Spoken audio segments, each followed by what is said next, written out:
নমস্কার, কেমন আছেন আপনারা সবাই? রুডকি বংলেডি চ্যানেলটিতে আপনাদের সকলকে স্বাগত জানাই।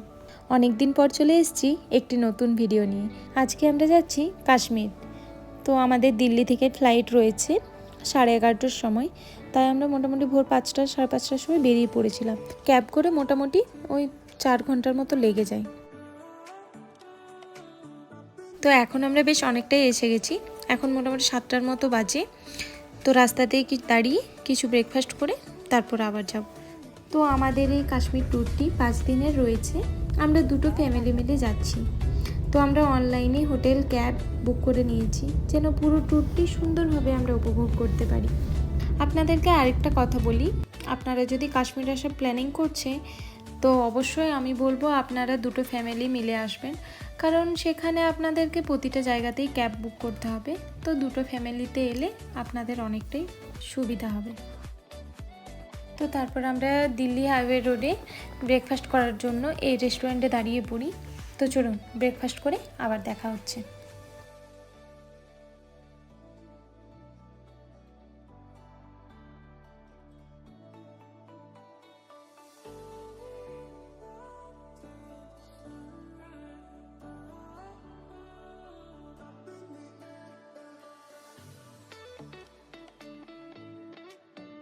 আমরা এয়ারপোর্টে পৌঁছে গেছি।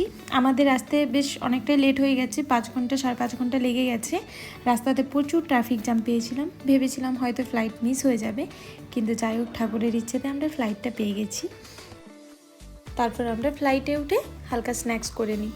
চলুন আপনাদেরকে একবার ফ্লাইট থেকে পুরো ভিউটা দেখাই। বাইরের ভিউটা আজকে এত সুন্দর ছিল, আর ফ্লাইটটাও পুরো ফাঁকাই ছিল।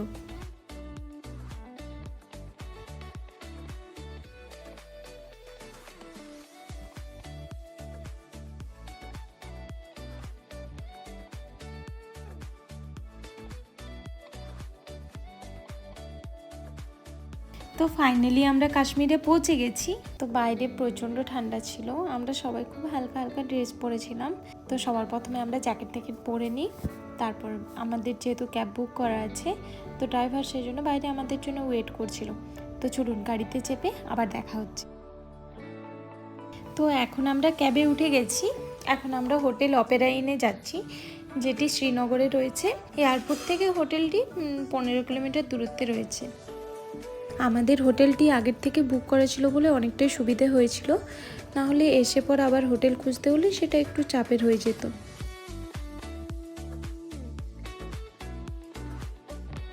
আমরা হোটেলে পৌঁছে গেছি। এই হোটেলটির নাম হচ্ছে হোটেল অপেরা ইন। এই হোটেলটি একদম রাস্তার সাইডে রয়েছে, তবে এই হোটেলটির সামনে বাজার নেই। এরপর আমরা ফ্রেশ হয়ে বেরিয়ে পড়ব, কারণ এখনও পর্যন্ত আমাদের লাঞ্চ হয়নি। এখন মোটামুটি 3:30 4টে বাজে, আর আজকেই শিখারা রাইডটা কমপ্লিট করে নেব।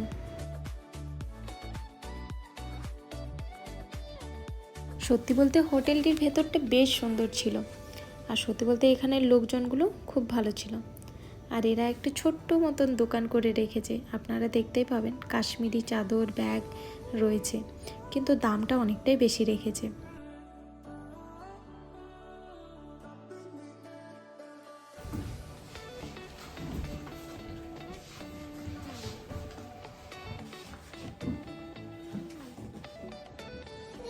এটি হচ্ছে আমাদের রুম, আর তারপর ওরা ওয়েলকাম ড্রিঙ্ক হিসেবে আমাদের জন্য কাশ্মীরি কাওয়া এনে দেয়। তো আপনারা যদি কাশ্মীরে আসেন অবশ্যই ট্রাই করবেন।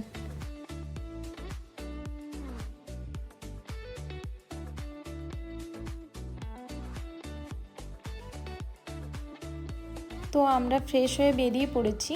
প্রথমে আমরা ভালো একটা রেস্টুরেন্ট দেখে লাঞ্চ করে নেব, তারপর আজকে শিখারা রাইডটা করে নেব।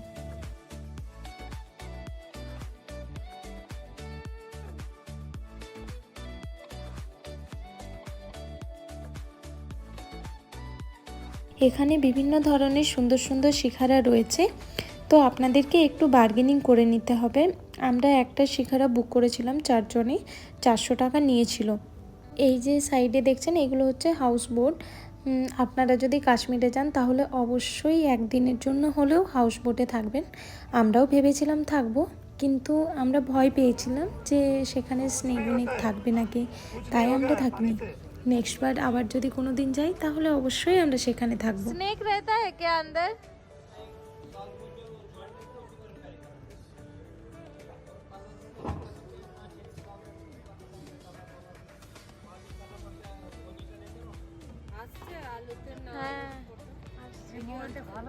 এখানে floating post office, floating medicine shop, floating market, এছাড়াও দৈনন্দিন জীবনযাত্রায় যা যা লাগে আপনারা সব কিছুই পেয়ে যাবেন।